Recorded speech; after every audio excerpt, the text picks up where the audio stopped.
So today we're looking at the Marco Polo again, and this is a full, well, it's full of reviews you're going to get of this ship because I don't want to play it anymore.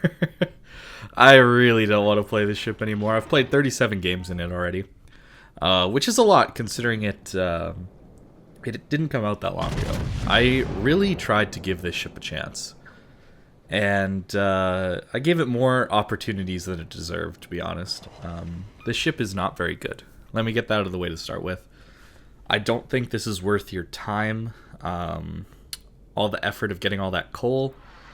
I think you should look at some other ship. Even though the Pommern got massively nerfed this last patch due to the Battleship nerfs on secondaries especially, I think it's probably a better ship. I truly do. There's a lot of issues with the Marco Polo. Sure, it's nice, you know, with SAP to get these 20k salvos, but they rarely happen. Very, very, very rarely do these happen. The majority of your games are going to be spent watching your shells just hit the water. And yes, it does look pretty with this new patch. Good job, Wargaming. You've made shell splashes look pretty. But I would prefer the shells to hit the target. And that's just not how this ship works. You're going to be seeing my best games in this ship, okay? I've got two main games to show, one at the beginning here and one at the end, with a few examples of good luck and bad luck in the middle. It's a frustrating ship to play. Battleships are already one of the more frustrating classes to play because of their over-reliance on RNG.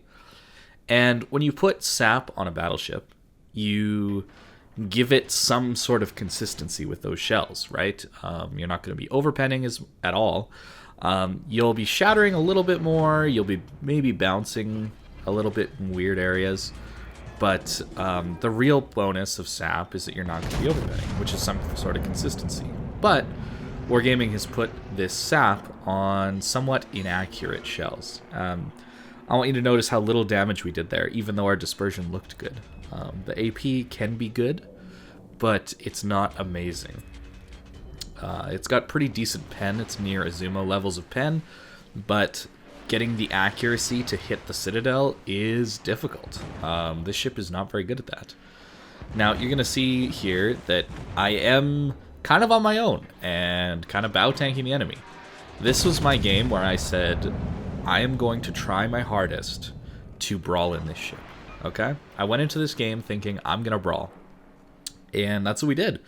And it doesn't work out all that well. I managed to make it work. If you manage to sit completely bow on to all of the threats and you manage to put a giant island between you and the enemy team, it can kind of work. The problem is the HP pool. You only have 69k HP, which is incredibly low for a battleship like this one. There's a couple other tier 9s with low HP pools as well, but they excel at long ranges, and they have better concealment, and they're smaller, and they're harder to hit. This ship is large. It's very large. It sits very high out of the water, much higher than any other Italian battleship. The armor is deceptively poor, I would say. That's how I would classify it as. You do get a turtleback, but it's 25 millimeters. I'm sure a lot of you know that already, which means you're going to be it's going to just get overmatched. So you're left with very little belt armor to protect you from citadels, which basically means you're getting citadeled anytime you go broadside, because it is above water and it's pretty easy to hit. The rest of the armor looks good though, right? 55 millimeter deck. I believe it's 70 on the upper belt. I don't actually remember what it is, but it's pretty decent armor. The problem is you're eating reasonably large salvos anytime that you take damage in this ship. And I say reasonably large because the numbers aren't that big, but the percentage of your HP pool, it matters a lot. Even there, like a 6k HE salvo, it chunks your HP pool down quite a lot. Way more than a Iowa or a Freddy or a Soyuz especially. I'm going to be getting into that a little more, but a good comparison for this ship is a Soyuz. They seem to fill the same role, except the Soyuz is just better in every way. So I'm not sure why you would ever pick this ship over a Soyuz. Here, I got lucky with the timing. I figured a DD was coming for me, but I got lucky with the timing of my accelerating there. But you're gonna notice that when I back up here, my secondary is gonna do next to no damage to that Sims, and the secondaries suck. They don't pen anything. Their accuracy is poor, and the guns that actually do pen anything, their reload is bad. Pay attention to this salvo, please. It's okay damage, but that's going to come back to bite us when a broadside Synop at 6 kilometers or 7 kilometers wouldn't die. It's a frustrating experience. It really is. At these closer ranges, you have such poor vertical dispersion that killing anything or doing any reliable damage to broadsides is just not going to happen. This guy's going for a ram. That's not going to happen because we overmatch his bow, so we could get into his citadel, which is nice. But we have all these 90mm secondaries, and they don't pen. Even if you took IFHE, you can't pen a Sims. Yeah, I'm pretty sure you can't pen a Sims. But maybe with IFHE you can the lower tier destroyers, now that I'm thinking about it. But regardless, you're not going to be facing tier 7 destroyers at close range all that much. It's going to be higher tier stuff, and it's not going to do that much damage. I started accelerating because I knew the Sim's reload was going to be up. I guess we managed to hit 150. One of the 150mm turrets managed to hit him, so that's where we got it. And now we're forced out into this Seattle, which, you know, wouldn't be a problem if there wasn't a Synop on our side that should be dead. Considering he just sat broadside to us. This ship is frustrating to play. Yes, you can do well in it. I'm not saying you can't, but you do have to get lucky with the dispersion. There's going to be times where you just can't impact the fight, and this game is definitely one of them. Against a premium Soyuz with American dispersion, you're going to see how much I struggle to deal damage to this guy when he's bow on. Eventually I turn around and just decide I have to go kill him, but when I don't know where the destroyers are, I have to run away. That's the main thing right here. I'm running because I don't know where the DD is. The biggest issue I think with this ship is that everything about it, armor-wise, shouts that it needs to be a close-range ship. Yeah, look at that dispersion. The dispersion shouts that it needs to be a close-range ship. But the turtleback being overmatched, the low HP pool, poor AA, I'll get into that. I'll get into that in a little bit. But all these things add up to a ship that's not good at close range. So if your ship isn't very tanky, meaning you have low HP and you can't really, afford to push into people all that hard, then you're left to snipe.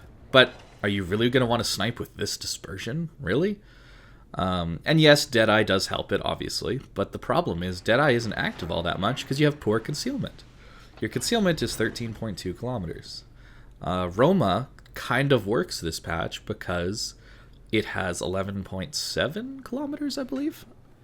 Anyways, it's very, very good, and this allows it to have this improved dispersion. In fact, Deadeye was active for that shot, I believe. And you can see how the dispersion is just so much more reliable as soon as you activate Deadeye. It's night and day. It's very obvious when you have Deadeye active and when you don't. And this ship can work with Deadeye. I'm sure you've all heard the rumors, though, of Deadeye being reworked, so that's another reason I wouldn't get this ship. If it's so reliant on a skill that's going to be reworked and moved out of the game, why would you spend your coal on it? It's not a good ship. And it doesn't even get the Italian gimmick of a fuel smoke to allow you to push up or allow you to get out of danger. It's been a frustrating experience. I'll say that. It's been comical, actually. It's been so unbelievably bad that it becomes a bit of a joke when I was streaming with it on just how bad it can be. It wasn't even frustrating at that point. It was just hilarious at how bad it was. I wasn't even thinking about the frustration of it. I was just laughing at how bad this ship is in the dispersion department. And then of course when I'd push up in the tankiness department. I do want to talk a little bit about the dispersion though. Now that we've brought that up, people are saying it's the same as Roma dispersion. It's actually not. It's worse. It's actually worse. And it's worse than Lepanto as well. Sure, you have better Sigma, but just the straight dispersion values, they are worse. You'll see on the horizontal dispersion, it's basically the same outside of the Roma, the blue line, on its maximum horizontal dispersion, being a little bit worse at close range, but for the most part, it's the same line, the burgundy line. Now we'll go over to vertical dispersion, and here's the big change, okay? So Roma's the blue line, Lepanto's the green line, and the Marco Polo is the burgundy line. And you can see that at closer ranges, you know, it has slightly better vertical dispersion. But as soon as you hit around 9 kilometers, it crosses over and becomes worse vertically than Lepanto and Marco Polo. And that just continues the whole way down. So at the ranges that you're going to really notice the vertical dispersion, at these longer ranges, it's the worst. And that's frustrating, because that's basically where you have to play. Because the ship isn't tanky enough, it's not stealthy enough, it doesn't have the good enough AA to actually get into these closer ranges where it's slightly better than Roma and Lepanto dispersion. Now keep in mind, Sigmas are different and that kind of thing. Like, Lepanto has worse Sigma. But the just straight dispersion values, the ellipse size, Lepanto is the worst outside of 9 kilometers. And that's pretty sad, because we're not even comparing against ships that are that good with their dispersion. Now, obviously, you can get lucky, okay? That can always happen. And it's happened to me a couple times. And for some reason, it's happened against Iowas all 3 times. I think I've had 3 or 4 dev strikes in this game, or in this ship. And for whatever reason, it's always an Iowa, which is saying something, because I have a tough time citadeling these things when I play other battleships. So I just got really, really, really lucky every once in a while. And sure, it's fun to do that, but it's very rare. It's very rare to get these opportunities, and it's very rare that this ship will make the most of these opportunities. More often than not, you're going to get some wonky dispersion that means that the shells are just going to splash in the water or overpen through the superstructure. But it can work when the shells hit. The shells are pretty good, actually. It's just that they don't hit very often. To note, these are Holland torps, and yeah, took out half our HP pool with 4 torps. The torpedo belt sucks. It's in the 20% range, and it's bad. So you don't want to eat torpedoes either. Another reason you shouldn't be brawling, because it's very common to eat torpedoes. Now, you might be thinking, well, it's got to have a good rudder to combat that, right? Well, no, it actually has a pretty poor rudder shift time, but the actual turning radius is pretty decent. So it works out to an okay rudder. The turning ability is not bad. Something you might be thinking is, well, the Roma has very good turret traverse. Does this thing? Not really. It's only slightly better than like an Iowa, for example. But the turret traverse isn't actually all that amazing, which again leads it to not wanting to brawl. I'm not sure what the role of this ship is. If the role is if the role is supposed to be a sniper ship with this hard-hitting SAP, well, it doesn't really fill that role all that well, because firing HE out of a British battleship would just deal more damage, because you're going to hit more shells and you're going to start fires. This can't start fires. The brawling part of it, maybe you're meant as this like bow-in, brawling, pushing kind of ship. Well, a Soyuz is just better, because it has way better dispersion at close range. It has way better reload. It has almost 20,000 more HP. Okay? That's a lot. It has better armor, and it has fast-acting damage controls. So you're not going to be on fire as much.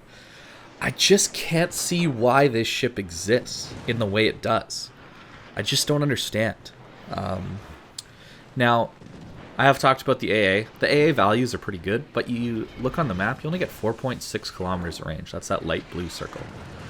So your flak only goes up from 4.6 to 3.5 kilometers. And with how fast these arcadey aircraft are, they just fly right through it. They usually don't end up eating all that much flak because they just fly through the flak clouds before they even pop. So the AA is not good on this thing either. It's just a worse battleship than the Iowa, the Missouri, the Soyuz, the Lion, the Freddy, the Jean Bart, the Alsace, the Baji, the Izumo. They're all better. I truly believe all the battleships I just listed are better than this ship. I don't understand why this thing exists. And that's not even to talk about the reload. You have a 36-second reload base on these guns. I understand the want to not put an overpowered premium into the game again. Sea Thunderer, for example. I understand that they don't want to necessarily do that again, but the ship is just bad. It's just not a good experience. You have no range on the main guns, so if you take range mod, you're stuck with that 36-second reload. If you take reload mod, you're stuck with 19 kilometers range. And yes, you do get a spotter plane, fair enough, but it's not active all the time, and against tier 10s, you really want more than 19 kilometers of range on your battleship, especially in the current climate of sit in the back of the map and just spam HE and camp, like this Lion and Lepanto are doing. You can see it, right? Look at how far away this guy is. I have to have my spotter plane up to even shoot at him. So it's a difficult ship to play. If you brawl, you don't have the HP, so you need to really watch when you decide to brawl, because you're not going to sustain for very long. When you snipe, you're not going to be all that effective because your dispersion is bad. When you decide to play as a mid-range kind of support ship, that I think is where the ship works the best. When your friendlies that are more tanky than you, that have more HP than you, are taking the hits, you're using your SAP and your AP to try and deal damage when you can. I think that's where the ship is best. I really don't think it is all that good or all that fun to play. And certainly not worth the 230k steel, I believe it was. Maybe just shy of that mark. That's a lot of steel. Or sorry, coal. It's definitely a coal ship. If I've been saying steel this entire time, I apologize. I really do. It's a coal ship. The Austin is the steel one. And that one's actually worth it. That ship is great. That's a ton of fun. Yeah, you're going to see here in this Cyclone that I lose my HP fairly quickly in this thing. And this is something I talked about a lot and complained about on stream quite a lot, is I found it's like, wow, I'm dying. I'm losing a lot of HP really quickly. And I don't think that's necessarily the case. I don't think it takes more damage than something like an Iowa, or more damage than something like a Freddy. But I think the problem is the HP pool is around 10 to 20,000 HP less than other tier 9s. So I'm expecting a certain amount of damage to chunk my HP bar a certain amount. And then when it does more than that, it feels like I'm eating more damage than I would in another battleship. That's the conclusion I've come to, is that I'm not actually eating more damage in a numbers way, but percentage of my HP bar, yeah, it's more damage. It's not a good experience to be in there, brawling it out and that kind of thing. And you can see that here. At this point, I've almost learned my lesson, where I just need to sit and kind of wait for my teammates to spot things and do things, and take the burden of pushing off of my ship.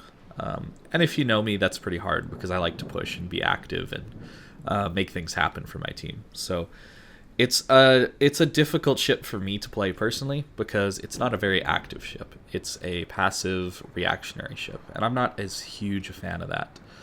I'm hoping the tech tree ships are going to be better, just down to their fuel smoke, more guns, hopefully better armor, maybe better HP pools as well, possibly.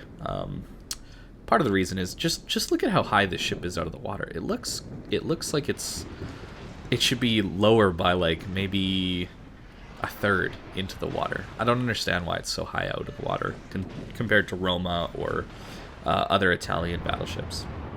Now, to talk a little bit about destroyers, you're super weak against destroyers. Your SAP is only going to overpen. Your AP is only going to overpen. That's all the damage you're going to get is 10% of your shell damage. So shooting SAP at the DDs is the best because your SAP has higher alpha. So you're going to get that slight bit more damage. But your dispersion is really bad. And so hitting destroyers is not guaranteed. So a DD YOLO rushing you, they're probably going to get their torps off pretty easily. There's no real way for you to one-shot a destroyer that tries to YOLO you. There's no way for you to really defend yourself against a DD that's just going to sit open water and shoot at you. Your secondaries are, well, they can get a decent range of 10.5 kilometers thanks to the update. They don't have any accuracy, and they don't have any pen. So you're not really going to be able to deal with destroyers that way. If you see a destroyer, you basically have to run. You just got to run away. And hope your team helps you. That is the entire way you deal with destroyers. It's sad, really. It really is sad. I don't know. I don't know what this ship is supposed to do against a destroyer, other than just sit back and run. And run away to spawn. It's again, all these things add up to a very frustrating ship to play. If you're looking for a good battleship to get, I don't really think there's any that amazing battleships to get for coal or steel right now. Actually, no, for steel there's Bourgogne and Shikishima, so that's not bad. But for coal, there's not a lot of great options for you guys right now. So I would stick to some. I would definitely stick to some tech tree ships. Maybe get an Iowa if you don't have an Iowa already. An Iowa is a way better experience than this ship. By a lot, actually.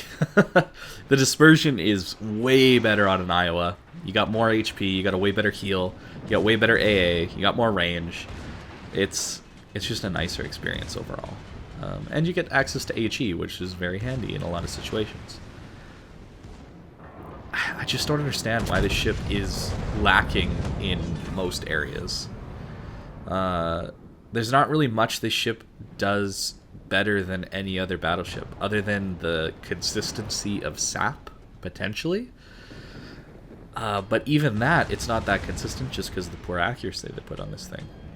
Supposedly in testing, they found that it was too powerful if you had good accuracy with it, so they had to nerf the accuracy.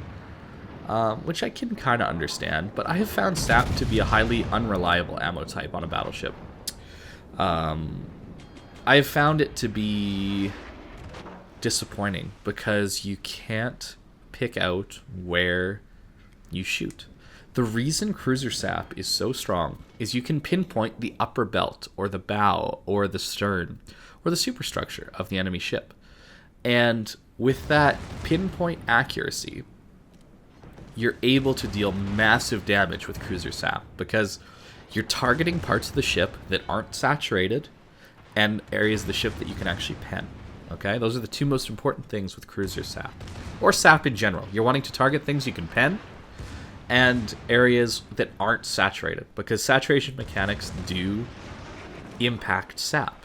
So if you're shooting areas with that like darkened look, almost like soot on the enemy ships, you're going to be dealing far less damage than if you, say, shot at an area that's pretty clean and bright. So the SAP on cruisers is very good because it's so accurate. This SAP is highly RNG dependent because you have poor dispersion. And you can't pinpoint the upper belt or the bow or the stern, that kind of thing, like you would be able to on a cruiser. And because of that, you really suffer. You really suffer when using SAP. And in fact, at this point, I rarely use SAP on this ship anymore. I've switched almost entirely to AP, and maybe that's the point.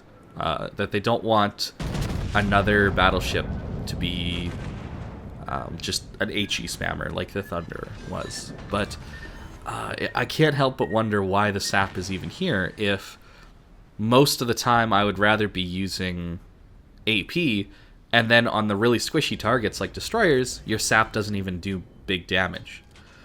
Yeah, it's a very tricky balance to hit. And I think the reason the tech tree ships might be a little bit better, just a little bit better, is they have more shells. And so when you target the weaker points, like the upper belt armor of battleships, maybe that more shells will hit. That's the thought, at least. But this ship is kind of painful to use. It's quite painful to use. I've had a lot of games where I do next to no damage because I can't push in front to go charge into the enemy team and get a bunch of damage that way. I can't hold a flank particularly well because I don't have enough HP to really hold that flank when the enemy tries to push through. It's just a kind of placeholder ship in my mind. If you have one on your team, it's like, okay, it's a well below average tier 9 battleship. That's what I see when I see a Marco Polo. That's it. I don't see a specialized ship that's going to help us win. I don't see much of anything other than, well, this ship is just kind of there, I guess. I would rather see something else basically all the time. Look at that. Broadside Freddy, 7,000 damage. That's the typical result. And you see, we took 9,000 damage there at that angle from a Freddy, which is not an accurate ship in itself with very good AP. It's not known for that. And it's just a frustrating experience because you have no HP to really tank these things. Even an Alsace has, 5k more HP than you do. And that ship is more of a mid-range sniper kind of good ship like that. You can see when the SAP does pen, it does work. I don't know. I feel like this ship needs more HP and the turtle back to something usable, or it needs better accuracy. That's what I think this ship needs. It needs to be specialized as a brawler or specialized as a mid-range kind of sniper ship, if it's to be usable. Here you can see me aiming for the upper belt with SAP, and I deal 8,000 damage. I would have been far better off with AP. It's something that I've found over time, is that you want to shoot more AP than SAP. Which, fair enough, might be the entire thought process behind what Wargaming's been doing with these ships. So here, we do get one Citadel. I don't know if we end up killing this guy or not. I feel like we should. Yeah, we get our back turret. Or not. It's a bit of a frustrating one. But we end up winning this game. This was one of my best games I had the whole time. But you'll notice how fast we chewed through that last bit of HP we had, right? We were on around 50k HP, and we died very quickly there at the end. A lot of secondary hits, and not a lot of damage out of those secondaries, I gotta say. I don't build a secondary build on this ship. It's really, really, really, really bad. It's really, really, really bad. It's not worth it at all. Yeah. That's the Marco Polo. Thank you guys for watching. I hope you learned something. Hopefully you got a better look at this ship and know if you're going to buy the ship or not. Yeah. Thank you guys for watching, and I hope you have a great day.